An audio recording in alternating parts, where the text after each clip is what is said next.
Hello, everyone, and welcome to my channel. I am Respect the Deck, and I'm here with a reading for the collective this morning. I'm gonna jump straight into it. I pulled a couple cards, and we'll likely pull a couple more. Um, but yeah, here we go. The first card here is the Fool, and the Fool signifies coming, embarking on a new journey. Um, Traveling light. You see he's carrying a small knapsack with him. He doesn't need very much where he's going. um, he has hope that things will turn out fine along the way. Maybe foolish hope, some would say. He's actually nearing a cliff. um, who knows what's underneath? Could there be a safety net? Maybe the fall isn't far, maybe it is. But the Fool sets out not really caring about what's to come. You know, he has his dog, his companion by his side. That's really all he needs, plus the little bit of things that he finds important and unable to live without in that knapsack of his. When I had first pulled this card, though, what I had thought was some of you are really walking in that new year, new me type of mentality. And it's cliche to some extent, but you know, if you're a person who is setting off the new year on a new foot, and you're actually going into it, you know, with very little baggage, you know, not much from the year before, not really carrying anything, you know, or much with you into this new year. That's what I got for this particular card. It's like, you know, you're really walking the walk. You're not just saying new me, new year, new me, and, you know, not really um being about that. Then the next card that we have here is the King of Wands. And I'm sorry. And to me, the King of Wands is a representation of someone that's very passionate. He may be very blunt, very straightforward, but not really meaning much harm by what he says. He's just very truthful, very real. This is a person that you maybe know or may meet. Could be a male fire sign, so that would be Leo, Aries, Sagittarius. Um, the King of Wands, excuse me, is someone that is about. He's a very authoritative king as well. Um, he means business. You see, he's kind of seated forward, and he's ready to rule.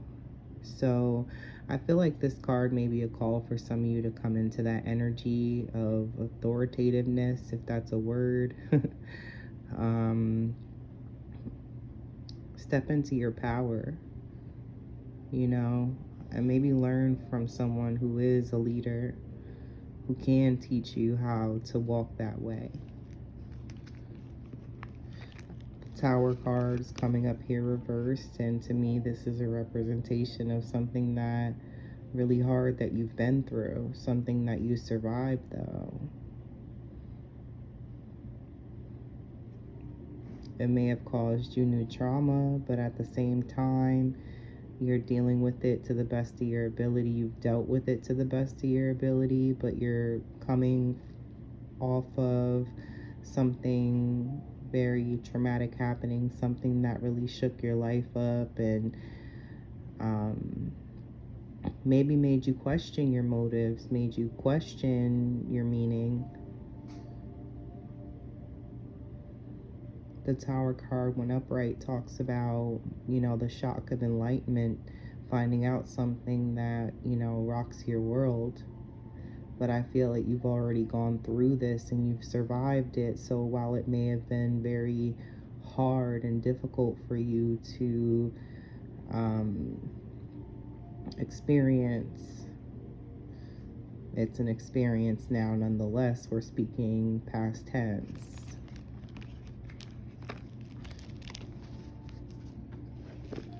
Queen of Pentacles, bottom of the deck, is a card to me that indicates a need to really be focused on your home, beautifying your home, your sacred space, making it what you ultimately want it to be. You know, making your home your safe haven. The Queen of Pentacles is very motherly. She's very nurturing. She's very resourceful. So, you know, you may want to see what you have first before you start buying new things. You know, maybe redecorating your space is something that should happen at some point, or making it more representative of who you are.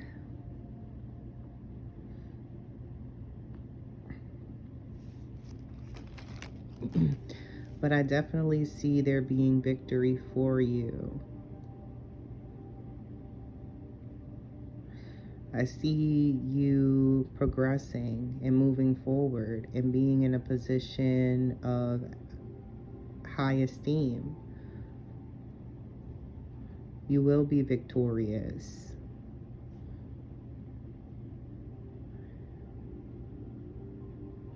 You will have admirers, people there who care to see you grow, care about seeing you grow. They care about, you know, the growth that you've had up to this point. They celebrate in your victories too. These are the kind of people that you want to surround yourself with, people who will celebrate the triumphs with you, not be jealous of you for having these particular achievements in your life.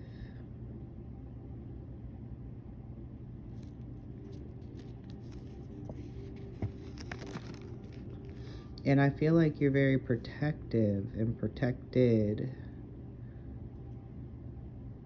you know, but you're coming from a place of hurt, so I understand. And there's a need to protect too, you know, because you also don't want to get hurt unnecessarily or voluntarily. That too. So you don't have to guard what you have so fiercely and keep everything so close to chest, so, you know, close to heart.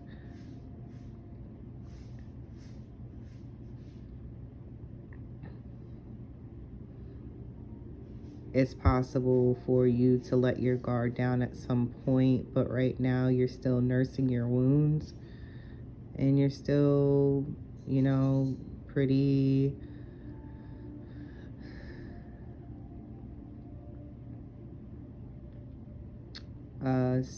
what word do I want to use? You're kind of suspicious. You're pretty suspicious of those around you and what, you know, kind of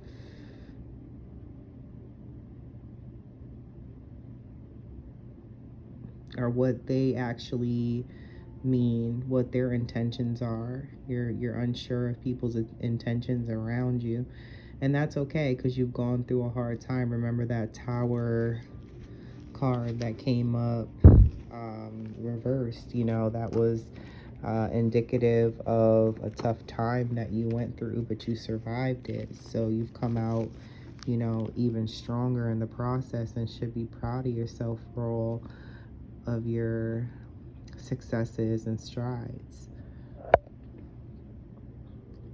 But protection is a good thing.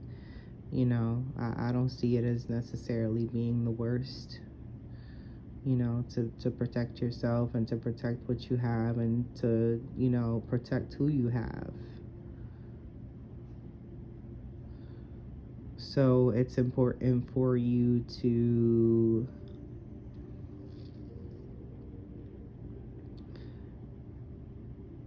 think of ways that, you can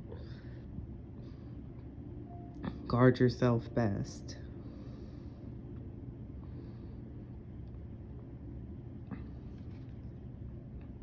But yeah, that's all I have for right now.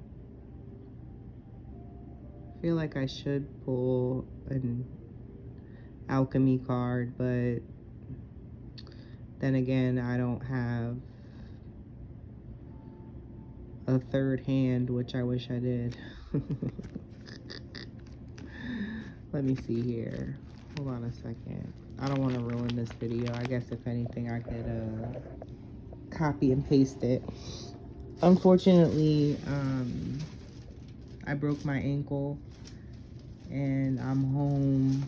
I had to get surgery, so I have kind of limited mobility for the time being.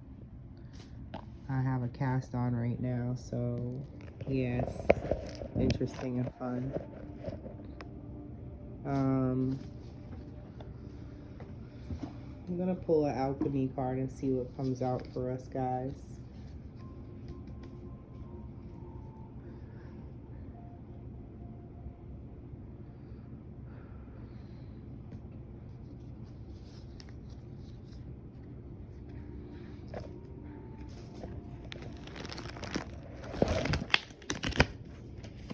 I'm so sorry about my camera.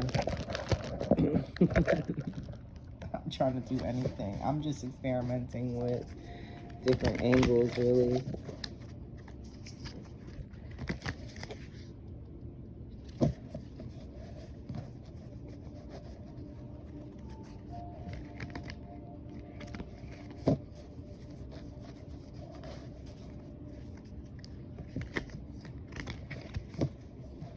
Just shuffling this deck. This is the Kim Krans Alchemy deck.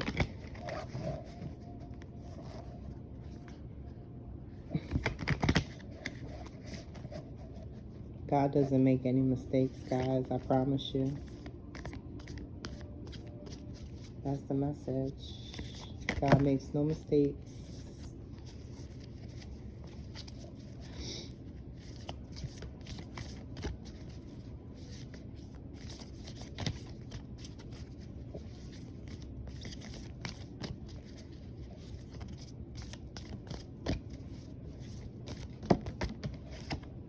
All right, so the card that came up is reddening. Reddening. Let's see. Can you just see that?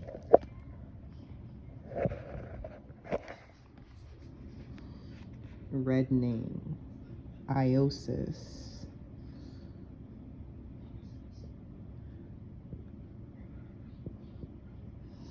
Let's see what this card is about. I'm going to read from the book because I'm not super familiar with these interpretations. So here we go. Iosis, reddening. Life force, kundalini, and blood are the keywords. The reddening indicates a full expression of the work.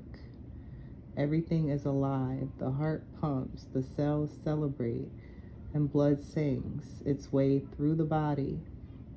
What was dormant has been awakened. What was once considered base is now noble. Aches and pains are integrated. Shadows are acknowledged and interwoven. Wow. When the reddening card appears, it signifies health, power, a climaxing of the work, a coalescing of what has been learned. The laboratory is no longer separate from the alchemist or from the work, but the three are now one. What occurs in the body is reflected in the world and vice versa. Through the process of reddening, we move out of the head and into the physical body. More specifically, we reach the heart. It is there the alchemist finds the sacred ingredients of power and kindness. Wow, in the heart. Read the poem, The Wheelbarrow, by William Carlos Williams, and to ponder the red of the heart. So yeah, I mean, this card is about acknowledging the hurt, acknowledging the pain that we've experienced, acknowledging our shadow side, and, you know, bringing that into our reality just as an understanding that that's what it is. It's a part of us. The shadow side is a part of us, as well as the physical aches and pains we feel as we age, for example, or when we're ill.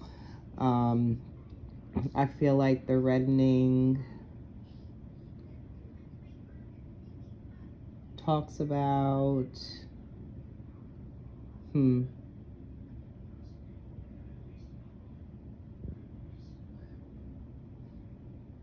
coming from the heart. And that's where you find power and kindness. So operating from your heart space. And they're saying ponder red as the color of your heart, because in the chakras it's green, but you know, the color of blood, the life force, what keeps us alive, the pumping of the blood, the flow, the energy, and that energy building and rising like the Kundalini that rises from the base of the spine up. I don't know a ton about it, so I'm not going to sit here and, you know, expand on it. But yeah, that's all I have. Be protected. Come from the heart space. I'm out of here, guys.